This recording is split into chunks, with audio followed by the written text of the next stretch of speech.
দলের নামে চাঁদাবাজি, দখলবাজি ও নানা অপকর্ম রুখতে শুদ্ধি অভিযান শুরু করেছে বিএনপি।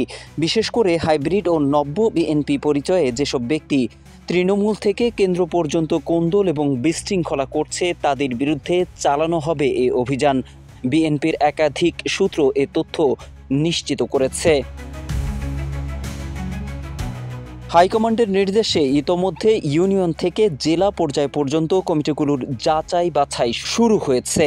যেসব নেতাকর্মীদের কারণে মানুষের মাঝে নেতিবাচক প্রভাব পড়ছে এবং বিএনপির ভাবমূর্তি ক্ষুণ্ণ হচ্ছে, তাদের আর দলে রাখার প্রয়োজন নেই বলেও সাফ জানিয়ে দিয়েছে হাইকমান্ড। দলটির সূত্র বলছে, গত ১১ মাস ১,০০০ জনকে শোকজের পাশাপাশি অন্তত ৫,০০০ নেতাকর্মীকে দল থেকে বহিষ্কার করা হয়েছে। বিএনপির স্থায়ী কমিটির সদস্য ডক্টর খন্দকার মোশাররফ হোসেন একটি গণমাধ্যমকে জানিয়েছেন, অপরাধমূলক কাজ কোনো ক্রমেই মেনে নেওয়া হবে না। আমরা পরিষ্কারভাবে বলে দিয়েছি, আওয়ামী লীগের অপকর্মের পথে কেউ হাঁটলে বিএনপিতে জায়গা হবে না। বিএনপির কেন্দ্রীয় যুগ্ম মহাসচিব শহীদউদ্দিন চৌধুরী এনি জানান, দল ও দেশের স্বার্থে যে পদক্ষেপ নেওয়া প্রয়োজন বিএনপি তাই করবে।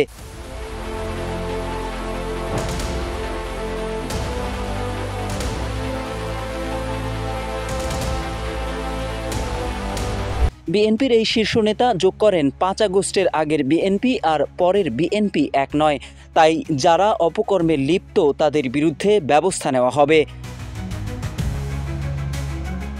বিএনপির সিনিয়র যুগ্ম মহাসচিব রুহুল কবির রিজভী বলেছেন, সকল ধর্ম ও বর্ণের সজ্জন মানুষ বিএনপির সদস্য হতে পারবেন, কিন্তু দখলবাজ, চাঁদাবাজ কিংবা সমাজ বিরোধী কেউ এই দলে স্থান পাবে না।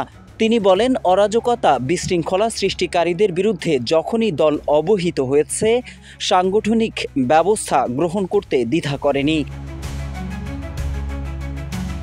বিএনপির একাধিক নেতা দাবি করছেন, আওয়ামী লীগের ছদ্মবেশী কর্মীরাও বিএনপির নাম ভাঙিয়ে অপরাধমূলক কর্মকাণ্ডে জড়িয়ে পড়েছে।